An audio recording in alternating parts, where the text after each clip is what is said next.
Hello everyone, welcome back to the UC Normal YouTube channel. Today we are talking about our winter plans as far as defeating SAD, seasonal affective disorder, and just like other blues that come around this time of year when it's darker for longer. Because falling back doesn't mean you have to fall back into habits that aren't healthy for you. I'm gonna talk about 5 tips that I like to do this very week, to help me get in the groove of this daylight saving time ends era. I want to do this right away because giving myself a challenge in the first week or so can be very, very helpful because it gives my brain and my body a second to get used to actually going and doing the thing when it's a certain type of night versus trying to force myself to do it later. I will have already practiced, if you will.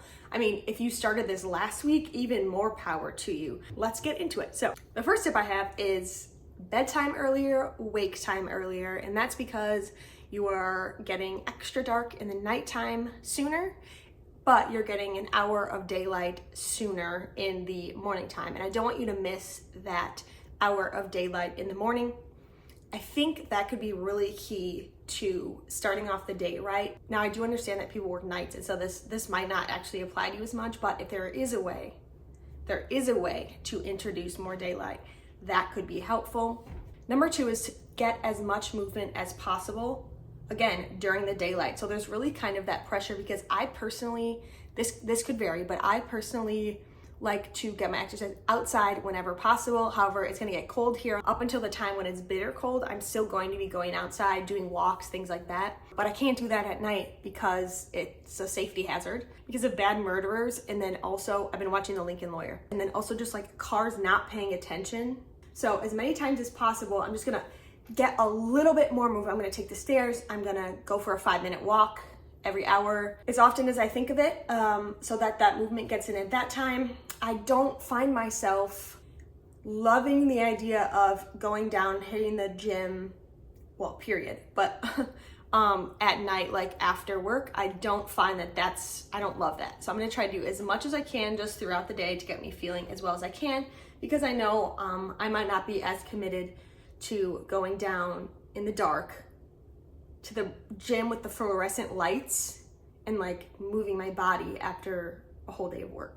My 3rd tip is to get your after dark routine planned and scheduled and ready. Get it memorized. So turn on every light in the house, turn on background noise, have background noise going on in multiple places in the house, have the TV on the background in here, have a little, I was gonna say radio, but yeah, just like some kind of speaker going over there, just getting more noise in there. I want you to complete some sort of chore right away before you ever sit down to do anything. Just get it going right away. I say know what you're having for dinner as early in advance as possible. That could even mean knowing a month in advance because you do themed nights. Not knowing what I'm having for dinner is a stressor for me. Plan to have tea at some point after dinner. The reason I say this is it's just one ritual that you can bake into your nighttime routine that you can start looking forward to. So, and if you live with someone or multiple people, get them to join in at tea time. Just have tea at a certain time, 8 p.m., I'm not sure. Kind of going along with that, number 4 is to find your other winter scaries besties. These are people that you can check in with and be like, hey, what are you doing tonight? How are you staying busy tonight? Do you want to work or read or something on a FaceTime at the same time together? Do you want to get in person tonight and just do nothing for a while? You don't have to have a plan. The only plan could be to go over to the other person's house or to jump on a FaceTime with them. If you don't know who your winter scaries besties are, send them this part of the video. Send them this part of this video, this timestamp, and see what you come up with, because I have a good feeling. And if you're watching this because of that, someone has a good feeling about you.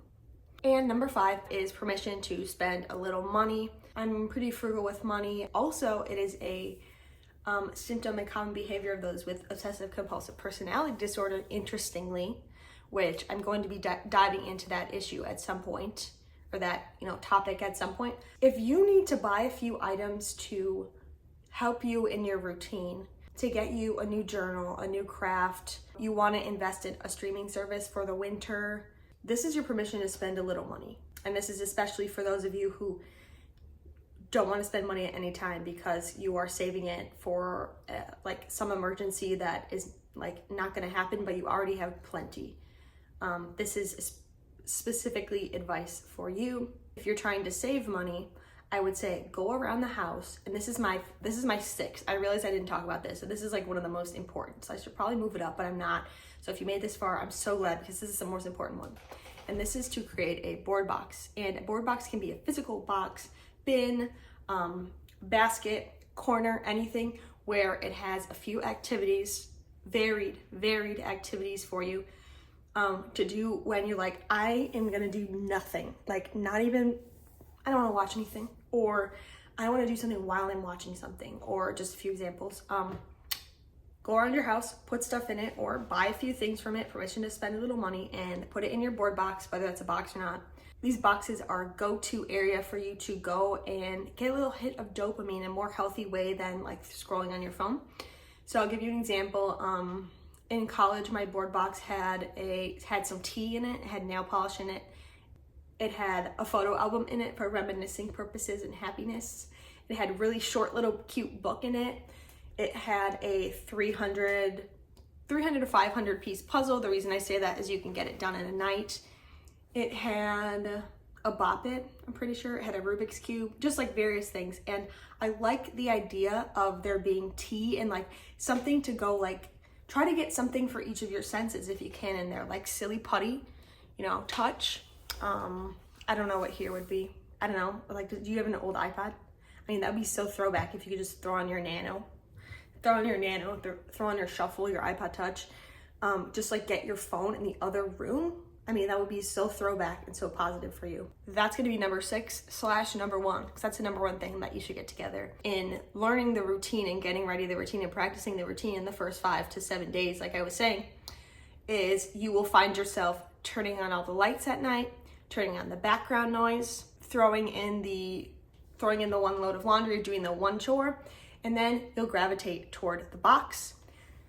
You'll eventually have dinner, whether you have an easier dinner night or a more involved dinner night, or you're ordering something for dinner, you're making dinner for someone else, and then around 7:30 to 8 p.m. you're having your tea, and it's just lovely. You'll be crawling into bed early so that you can wake up and spend some time right when that sun's coming up, and just relax, get ready for the day, and know that spring is coming again. That's gonna be your routine, and I'm excited for you. Honestly, I'm excited. Thank you so much for watching. I'd love to hear what you plan to do in the comments, and I will see you in my next video. Bye.